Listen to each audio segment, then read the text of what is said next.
Okay, here we go. Picture this. It's one of those perfect Saturday mornings where the sun's just warm enough, birds are doing their thing, coffee's still hot in the mug. And I'm finally out front, knee-deep in dirt, attacking that garden bed I've been ignoring for months like it's personal. Life felt good, man, real good. Then these two clowns roll up in a beat-to-hell golf cart, painted to look like some kind of security vehicle. And everything goes sideways real fast.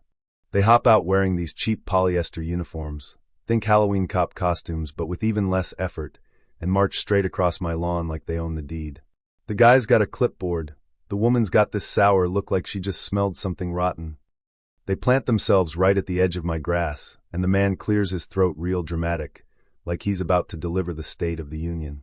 "Excuse me, sir," he booms, way too loud for 9:30 a.m. "We're from the Homeowners Association Patrol. We've had a complaint about the length of your grass." I just stand there with my trowel dangling, dirt on my knees, blinking like an idiot. My grass? It was cut 2 days ago. I could still smell the clippings. And here's the kicker, we don't even have an HOA. The whole neighborhood voted it down years back. Specifically so we wouldn't have to deal with busybodies like this. I dust my hands off, plaster on my best neighborly smile, walk over nice and easy.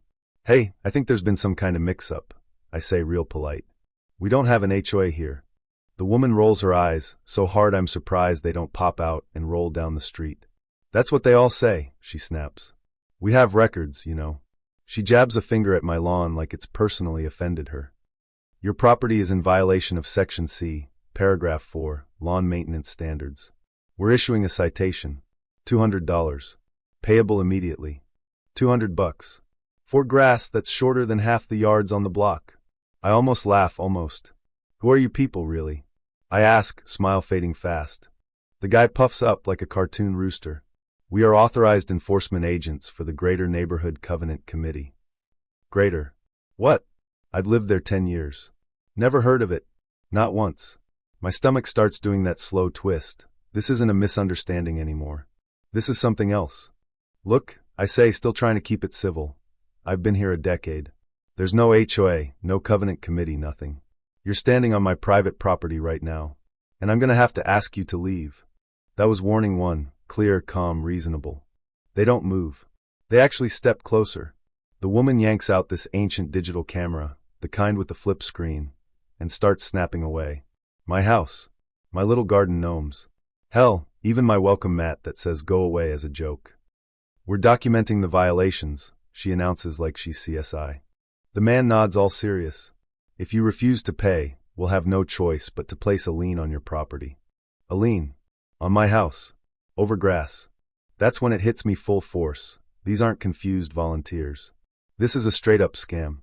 Bold as hell. Stupid as hell. But bold. My patience? Gone. Evaporated. "Okay," I say, voice dropping low, "that's it. I'm not repeating myself. Get off my property. Now." Warning 2. I point to the street, no ambiguity. The guy actually laughs, this short, smug bark. "What? You're gonna call the cops? By the time they show up, we'll be gone. And you'll still have the fine to deal with." He waves that stupid clipboard in my face. "It's easier if you just pay up." And that's when something in me snaps. Not rage, not exactly. More like cold clarity. These weren't just annoying. They were bullies. Threatening people in their own yards. On Saturday mornings. With their families inside. They'd picked the wrong damn door. I hold up one finger, real slow. "One moment," I say, voice dangerously quiet. I turn, walk back to the house. They probably figured I was grabbing my wallet. Idiots. I go straight to the gun safe in the hall closet. Punch the code. Pull out my old 12 gauge. The one with the walnut stock that feels like an extension of my arm. I don't grab buckshot.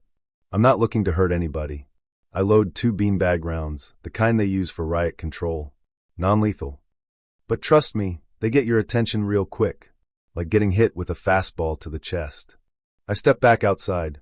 Shotgun at low ready, not pointed, just there. Visible. Their faces. Man. The smirks evaporate. Eyes go wide. The woman's camera just hangs from her neck like forgotten jewelry. The guy's mouth opens, closes, opens again. No sound comes out. "This is my final warning," I say, and my voice carries clear across the quiet street. "You got exactly 10 seconds to get in that ridiculous little cart. and get the hell off my land. Before I defend my property from what I'm now considering a direct threat, I start counting. Slow. Deliberate. 10. 9. 8. The woman's already backing up, pale as paper. The guy's jaw is basically on the grass. 7.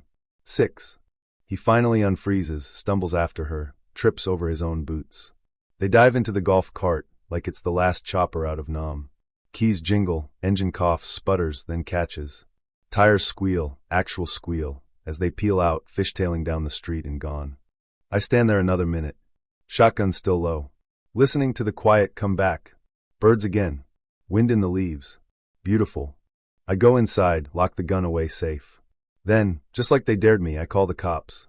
The officer who picks up, he actually chuckles when I tell him. Golf cart HOA enforcers? Yeah. We've had reports. Same MO couple towns over.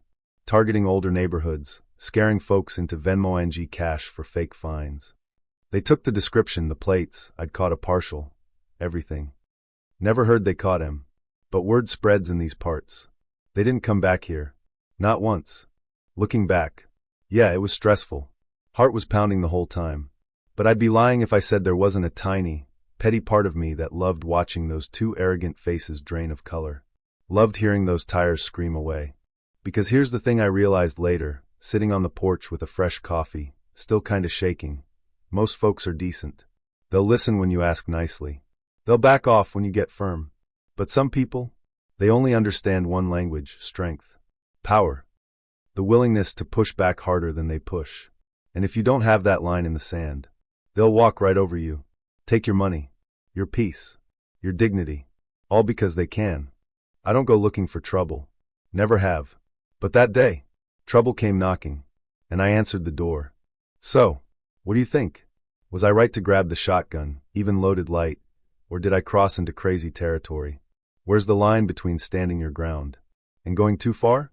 Have you ever had someone try to bully you on your own turf, and how'd you handle it? Drop your thoughts below. I'd love to hear your stories. Because sometimes, the real scam isn't the fake fine. It's thinking nobody's gonna stand up and say no. Thanks for listening all the way through. Means a lot. Word count, 1728.